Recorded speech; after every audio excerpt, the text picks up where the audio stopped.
Sabrina Ben Salmi on the Dreaming Big show. This morning I'm going to be interviewing Tosin Ogunnusi. Tosin is originally from Lagos, Nigeria. He's a professional fire walker, board breaking, bar bending, arrow breaking, and glass walking instructor, hypnotherapist, I can't get my words out, trainer in neuro-linguistic programming, which is NLP, certified and registered with the American Board of NLP. Tosin is known by his friends and family colleagues as he's trained thousands of people around the world, and is very dynamic and charismatic presenter. Tosin now heads up Empowerment Limited. To be honest, Tosin is such a dynamic character. That's one of the reasons why I had to have him on my show today and to have him share his skills with the world. He's also a phobia specialist. He's able to assist people to get over their phobias very quickly, actually, but I'll allow him to share that with us once he comes on air. The other reason why I wanted to showcase what Tosin does, Tosin is achieved so much within his life, but I guess it's more reflecting for me about the personal experience I've had with Tosin since I've met Tosin. He's been so committed, so fulfilled, consistent, and he was the person that came down to Arsenal to help my son Treshawn run his first Fathers and Son work. Almost. My name is Tosin Ogunnusi, and friends and families call me Tosin for short. And I've been in the personal development arena. They call me Tosin for short. Yeah, Tosin, Tosin. I often make a joke about it. To sin or not to sin? I prefer to sin. Anyway, I've been in personal development since I was 19. So we're talking about almost 25 years. And that's since the time I arrived in the UK. I came in the UK, I think it was February 1992, and I was 19, who Eddie Murphy was. Had a really negative, went back to Nigeria and was sent to a boarding school in Federal Government College, Mina. At the age of 14, my dad didn't pay the school fees, didn't have money to continue our education, told me and my stepbrother he wasn't going to send us to school anymore. And unfortunately, he said we had to go and take a trades job, either become a welder, a carpenter, or a bricklayer, which you take a pick, you know. And at that age, I didn't know what to do. I was very down, and my mother, bless mothers, she came to our rescue. She got me and my stepbrother into, as I was saying, my mother came to our rescue, and she got us into a state school.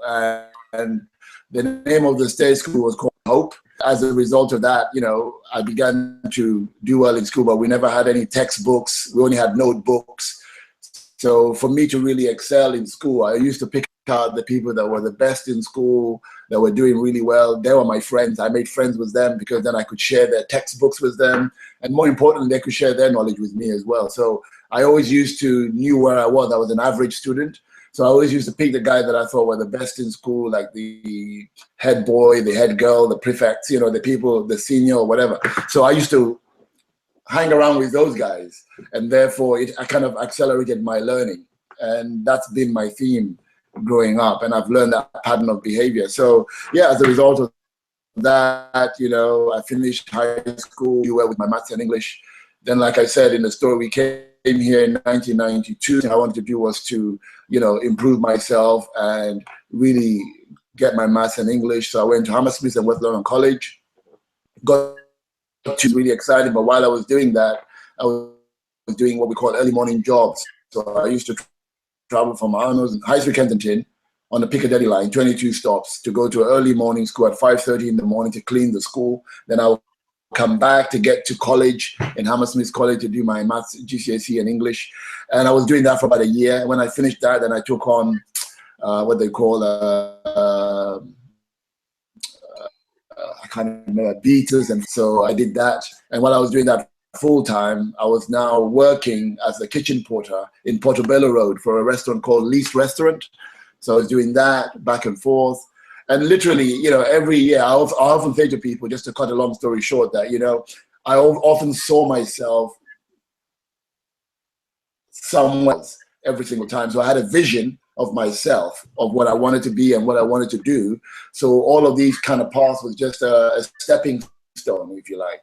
So I never lost faith, I never lost hope, and I just kept plugging along, you know, working my way up, and slowly but surely got to a level where I am at now. And one of the things that I really wanted to do was to be able to speak in public and share my message, and I didn't know how to do that. As a matter of fact, I used to stammer, and if you put me in front of 5 people, I would literally, you know, wish the ground would open up and I would sink into it. You know, I would be shaking. I didn't believe in myself. I felt inferior to other people. I had a lot of negative conditioning. And as you heard from my upbringing, my dad couldn't afford anything.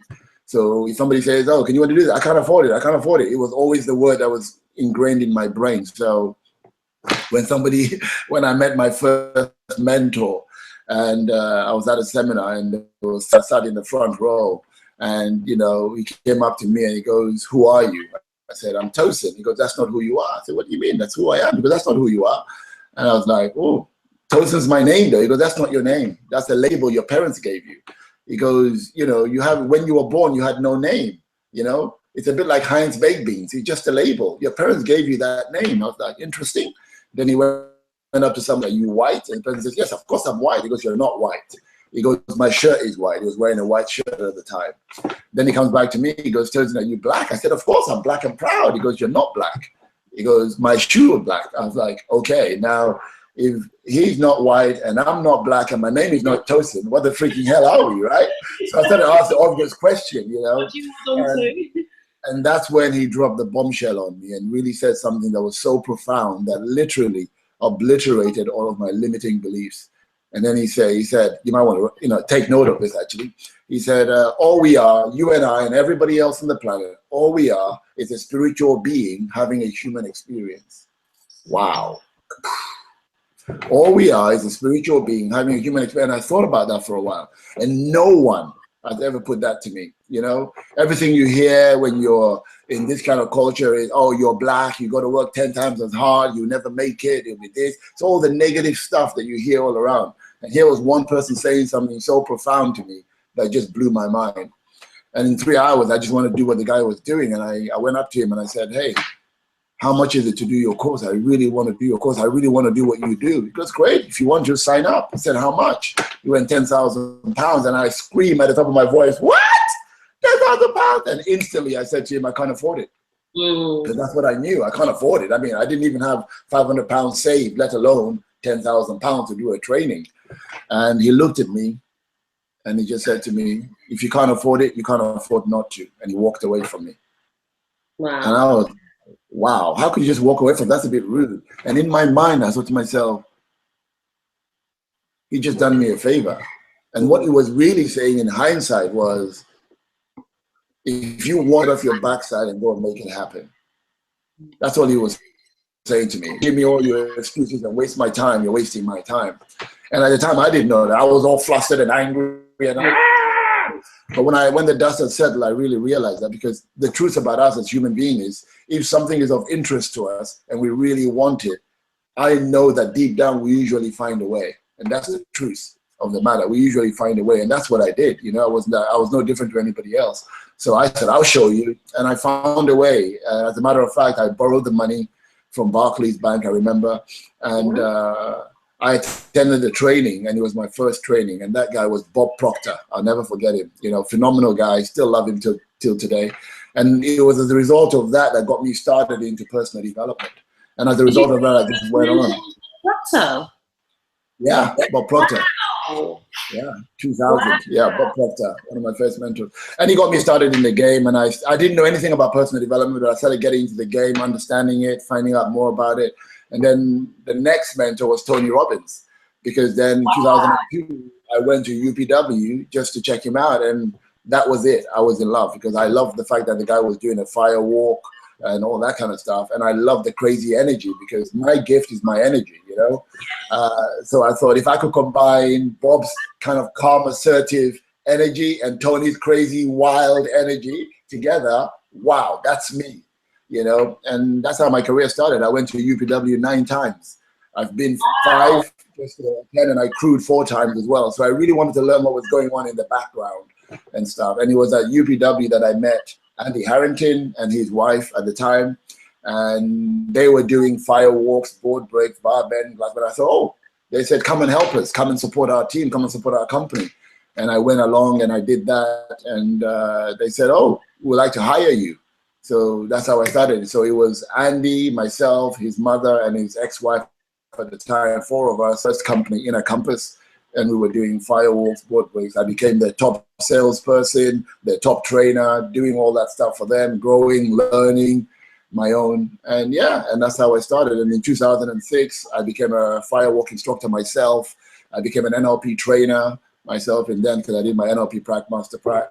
You know, so my development just started off like that. So 2006, I set up my own company, and, you know, we just started growing from there. And today, where we are today is, you know, we run Empowerment Limited, and, you know, we specialize in empowerment, mindset stuff, which is really my baby. So I help a lot of people with the NLP change work. You know, you're talking about phobia cure, divorce, separation, whatever, one-on-one, one session. It's all in people's minds. And, you know, I also love my bread and butter, which is doing fire walks, board break, bar bend, glass walking, arrow breaking. We do a lot of team building events for corporate clients. We worked with the likes of Aviva, O2, TUI, you know, just to mention a few. Yeah, and, you know, I love doing those kind of things. And as a result of wanting to be a public speaker, I really focused on it and dedicated my life to it, because I train trainers as well. And only last year, September, I was voted the Professional Speakers Trainer of the Year for 2016 through the Professional Speakers Academy. So, you know, I've been doing speaking and mentoring for a long time. I won an award as well for the NLP of the Year, which is somewhere. I can show you. This is my award for the Trainer of the Year 2016. You know, I've won loads of awards for speaking. There's an award for speaking as well. There was one more award, but I think it's upstairs, which was through the Association of... A copy of your book? Do you have a copy of your book? No, I don't have. I've given everything out today. I don't have a copy of it, but it's Empower Yourself with the 7 Natural Laws. It's selling like a hotcake, really good book. But really, it's just a book to keep my mindset on track. You know, often people ask me and they said, oh, what keeps you going? What keeps you motivated? Well, the book was written as a Bible, because when I was going through a really tough time, lots of sayings and quotes and poems and stuff around me, but I had them in everywhere. And I thought, what if I combined all of this into a book and put them into colors? Because I love colors. So I put the rainbow colors and then I attached them into colors. So the book is very colorful. And that became a Bible that I really used as a mantra to help me just to refocus.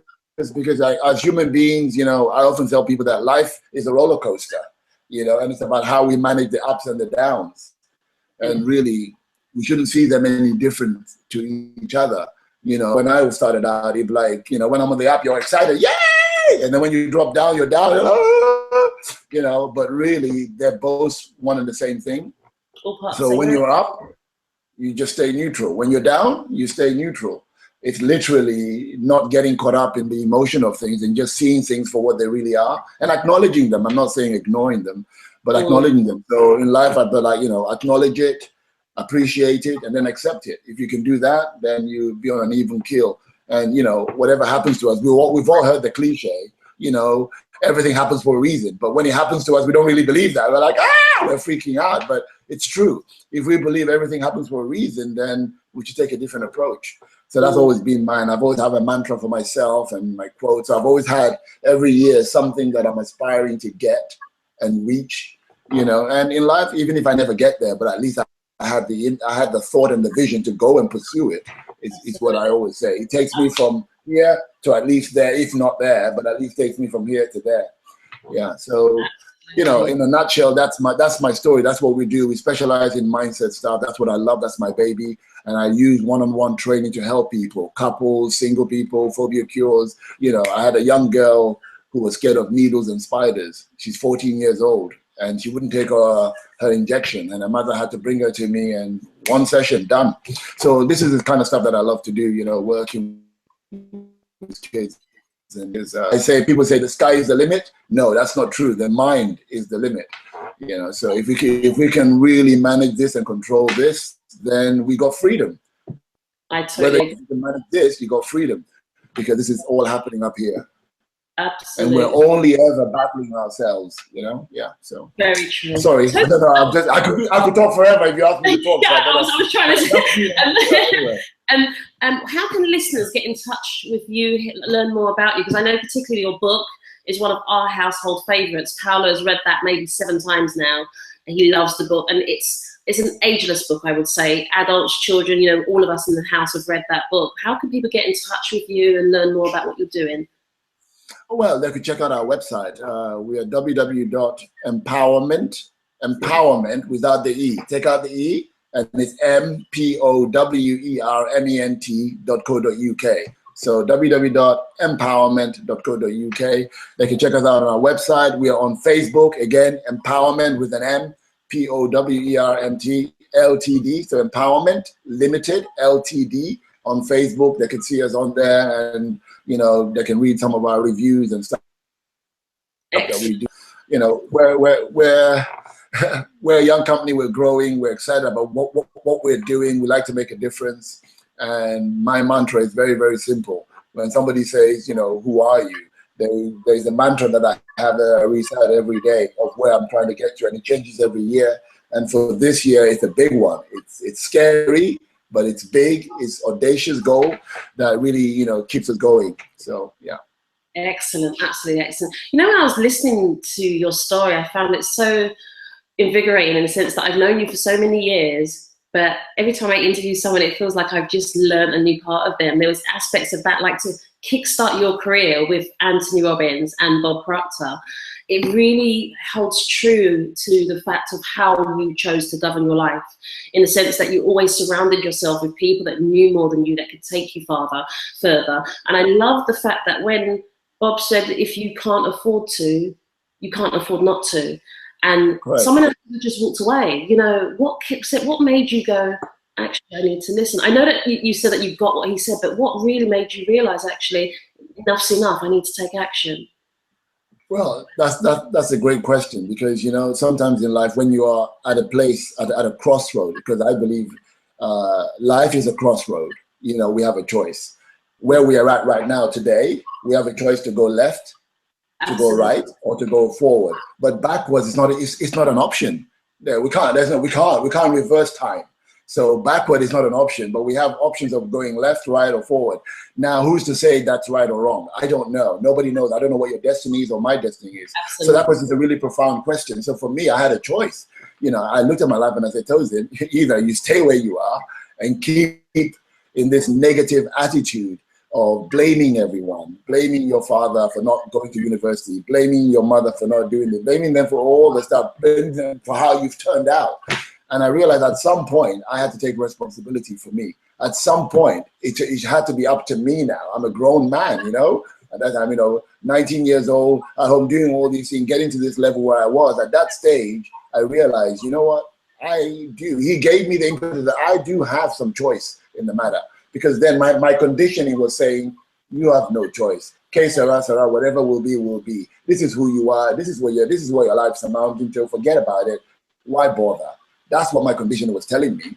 But there was another voice that just kept saying, you know, enough is enough. You know what? You could be better. You could do better. And because I always envisioned better, I always saw myself better. I always saw myself as an eminent person in society, but I didn't know how.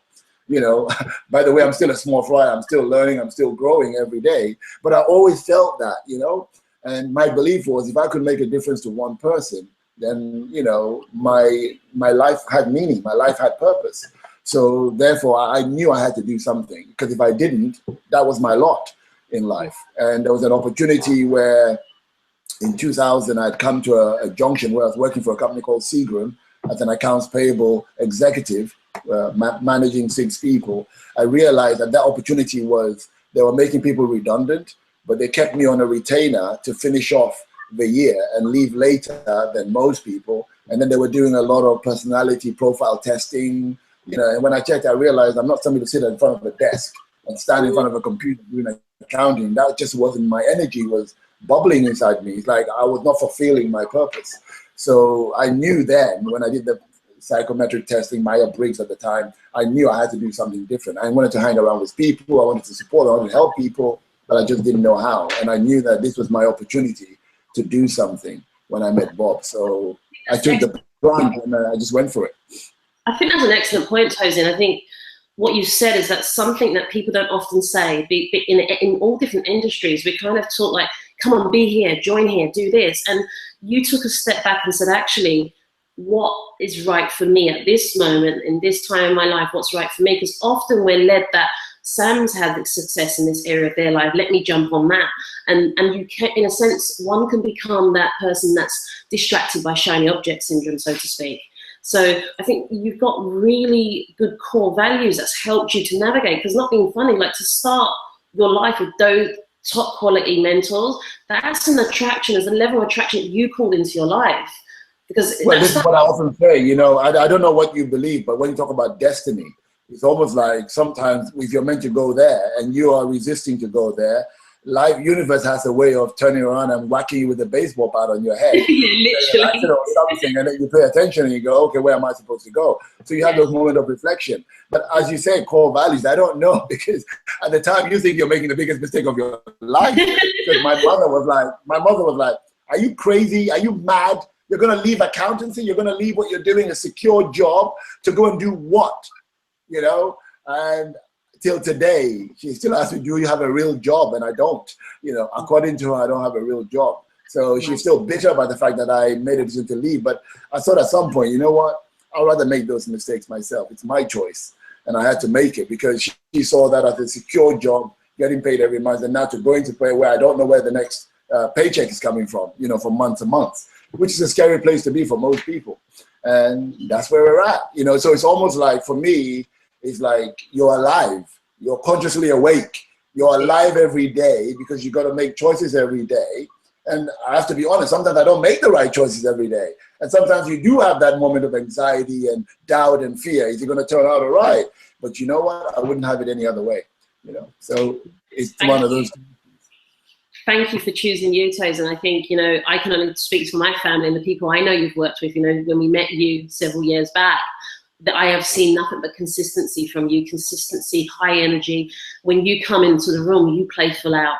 And not only do you play full out, you make sure that people that are around you understand that they are worthy to go for their dreams. And I thank you from my family, because you, when my son had his first workshop at Arsenal, you were there. You drove all the way from Norwich in the morning and you drove all the way back to Norwich. And that, I think that speaks volumes for your character, because it's not just you speaking, you walk the talk, you put in, you know, you coach my children, you're there for me. And I think, you know, it's that ripple effect, isn't it? Had you not stepped forward, you wouldn't be able to touch the lives of us and other people that you have touched. So for that, I have to thank you. There was an interesting point that you mentioned. When you told Bob what your name was, Bob said that's the name your parents gave you. And it made me think about the listeners, because often we have to question, whose dream are we really living? Are we walking the footsteps of what our parents desire for us to walk, or are we actually living our own life? And I like the way you put that, and actually saying that your mum thought that you were doing the wrong thing, but you had to do what you needed to do for you because it makes you feel alive. Absolutely. Well, you know, I'm glad you said that, because often or not, and it's not a bad thing, it's not a bad or good thing, there's no judgment here, but yes, often or not, parents always want to guide their kids into the career, that path that they're on. And I've seen it work brilliantly, and I've seen it go awry completely. You know, my spiritual mentor, he's an engineer, he's a scientist. All his kids went to UCLA, they've qualified, they're engineers, a couple of them are engineers. One of them refuses, you know what, I don't want to be an engineer, I'm going to be a lawyer. And she's gone on to become a barrister, and she's doing really well in Canada. But two of the other kids, the eldest one, has kind of taken over the mantle of the business of the company. And that's worked really well, because he's been like a second person to the father, and the father's really happy, and it's great. But in terms of mine, you know, my dad used to work as a PR communication officer for the Nigerian High Commission, but he saw the accountants earning good money. So therefore, he wanted me to become an accountant. So everything was driven to become, and even I thought I wanted to become an accountant. You know, I didn't even think it was him driving it. And it was almost like they want to live their goals through you. They want to live they want to fulfill their dreams through you, through their children. And that's not always healthy. I mean, it can be done in a healthy way, but in those ways, it becomes something like almost, I find, a violation of your human right. Because when they're pushing you towards something, you know, I've got 2 young kids now, and, you know, as much as I would like them to do this or do that, I've got to follow what they're choosing or what they're leaning towards as what they really want. So, not to digress, in this area, my dad wanted to be a mechanic. I thought I wanted to be a mechanic, but at the age of 20, you see, for me, at the age of 29 is when I realized. So for me, it was later on in life, you know, whereas most people find it very early on. But I thought this is where I was going. But at 29, I got to my own midlife crisis, as people would say. And I had to literally question everything and ask myself, you know, it's almost like, I often say, you're like a rat and you dissect yourself. You open yourself up and you look at what conditionings did I appreciate, did I like? Oh, well, you know, my parents taught me to respect people, to say thank you, sorry, and please.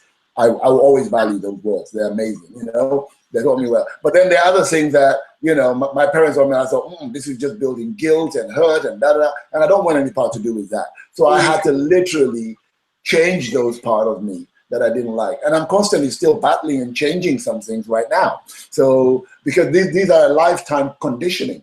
Sometimes it takes a lifetime to eradicate them. Absolutely. And some are because of shit, and some aren't because of shit, and that's the honest truth. So I worked on myself up until then. So my dad probably wasn't happy. My mom wasn't happy. Oh, bless my dad now, he's passed away. But they weren't happy the fact that I changed careers. But I realized this is not the path I wanted. That's your path. And I'm really glad that you brought me up. I'm old enough now to make my choices. Please allow me to make those choices. And that's all I was asking of them, rather than, you know, thinking this is the right way, this is the wrong way, whereas there wasn't the right or wrong way. Actually, to tell you, for somebody with so much energy as a kid, I was really talented at dancing, football, loved it. That was my energy. But my dad thought football would never put money on the table. Focus on your education, forget that. So he banned me from even doing that. Dancing. I remember way back in Nigeria, Paula Abdul in those days, we're talking about old school tunes now. Paula Abdul came to Nigeria, a group of dancers came to our famous club where we used to dance, and they selected 5 or 6 kids, and I was one of them, to come and dance for her as a back vocal dancer. My dad said no, I didn't go.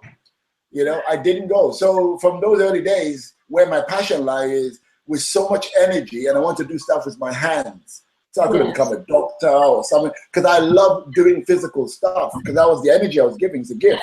So I would have excelled in any of those things. But anyway, that's why, if you ask what am I doing now, you know, fireworks, board break, bar band, mindset, one-to-one coaching with people, anything that's got high energy, it's all about me. But in the end, you know, that's my journey to finding that out, where I had a lot of resistance from my own individual parents, which made it even more difficult. Yes, absolutely. Whereas, you know, with my children now, you know, my youngest, you know, he's going to be 6 on Thursday, and he loved golf from the age of 2. We bought him a plastic golf ball, and he was just hitting the ball like natural. So I got him involved in golf. He was loving it. At some point, me and the mother separated, so I didn't have more time to commit with him to doing that anymore, which really I didn't like him. But he's got involved in football. He loves football. He's playing tournaments. He's loving it. You know, I can't say, oh my God, I got to force him to golf, but he's loving football. So you got to let it go. You know, you got to let it go. So you got to allow him to blossom in whatever area he needs to blossom. He might end up going back and loving golf later on, but at the moment he's loving football, and his mother wouldn't commit to taking him to golf, but she will commit to taking him to football. So we're both committed to taking him to football. So he's loving it at the moment. So we go with that. So for me, it's almost like whatever the kid really loves to do, we got to appreciate it, rather than say, oh, well, we've got to force them into this area. And sometimes parents can be guilty of, you know, making the thing that they love not loving anymore. You know what I mean? Like, you know, they make it like it's a chore. Exactly. It could be something that they really enjoy and they excel naturally. Like I sit here, my kid with that, Daddy, let's go play football outside. Okay then. Let me show you some moves, you know, blah, blah, blah, because he wants it. Not like, come on, Leo, we're going to go, forcing it. And if he's tired, he's like, take a break. Let's take a rest. You know? I've got two. That's something that I find. You know, I've got 2 questions I want to ask you. The first question is that what vision do you have? What is the big imprint that you want to leave on this world? And then my second question will follow up from that answer, please. All right. The way to answer that question is for you to ask me, who are you? Remember, Bob asked me, who am I? And I said, Tosin, but I want you to say, Tosin, who will give you a picture of my vision and my mantra for my life, and which I created this year, which is big, scary, but this is my vision, this is my legacy. So go ahead and say, Tosin, who are you? Tosin, who are you? I'm glad you asked that question. I thought you never asked. I, Tosin Ogunnusi, I'm adventurous, taking calculated risk fearlessly. I'm articulate, caring, cheerful, colorful character, confident, courageous, creative, extremely energetic, flexible, funny, sincerely playful, intelligent, inspiring, loving, positive, sincerely grateful for all that has been provided for me and my family thus far. And I am oneness, connected to everyone and everything on the planet. I'm a goal achiever. I'm a published author of 8 best-selling books. I'm a billionaire, creating earning capacities for millions of people all around the world. I'm an instrument of God. I'm a catalyst. I'm a healer. I'm a leader. I'm a mentor / role model to others. I'm a great family man. I'm an expression of pure health and vitality. I'm a champion. I'm a roaring tiger from within. I'm a born orator, sharing the voice of the universe to co-create destinies. That advises, strengthens, experiments, and appreciates life and all that she has to offer by gathering and applying information for knowledge, wisdom, and light in order to deliver high standards of trainings, which in turns would allow me and you and others to create or grab opportunities that is all around us. You see, I awaken individuals and companies alike to the God-given empowerment that lies within them. I protect others, I heal others, I inspire others to give more, be more, do more, and have more in life. I am absolutely mad because I make a difference. And as a result of that, I am contributing to making this world a better place to live in. I always play full out by tapping into my full potential every single day as I take full responsibility for my own life. That is who I am. That is the legacy I want to live. Fantastic. If you was to ask the question, if I was to ask the question, what can people do for you? So this is the Dream Big platform. You just shared our vision, your vision. You just shared what your big dream is. How can listeners help you to put this dream together? Well, the best way that listeners can help put this dream together is to really be honest with themselves. When you look in the mirror and you know truly in life you can give more, be more, do more, and have more, in that order, by the way. And don't think, even when you have something to give, you actually have something to give, whether it's your experience, talent, your money, whatever, that's what we can give. Like, by being on this platform and inviting me onto the platform, which is absolutely brilliant. Well, so we can always thank you for what you've done for us. Yeah, it's a pleasure. But it was easy to do that for you guys. I was going to say, because other people have been there for me, other people are there for me as well. So therefore, I've got to be there for other people as well. And this is what I call the continuum of life. And you never know where this may lead, because everything's like a ripple effect. You do something, but you don't know where it's going to lead. And I remember very fondly the story of Jim Rohn. He's a 18-year-old student coming to his classroom, and that one student right now is changing the face of the planet. His name is Tony Robbins. So you don't know where you help one person and where that ripple effect is going to go. I have no idea. So you have no idea what you've just done here with this exposure, for me sharing my message and my vision.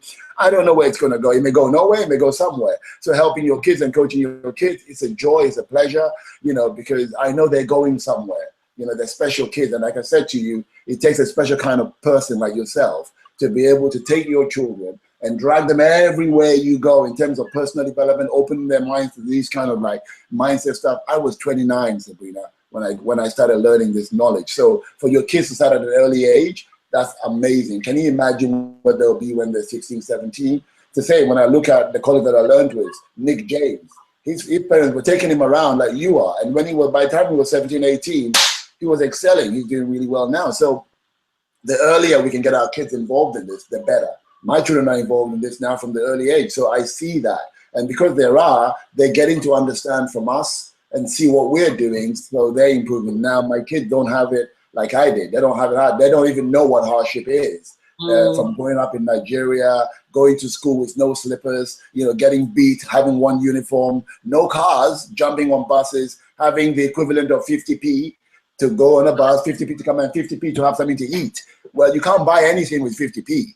If you look at it, 50 kobo, you buy like maybe peanuts. That's what it used to be my meal. If I wanted to have a meal with all my other friends, I had to save my 50p for like a whole week or 2 weeks to be able to sit down in a canteen and buy meals like my other friend that had £5 in their hands.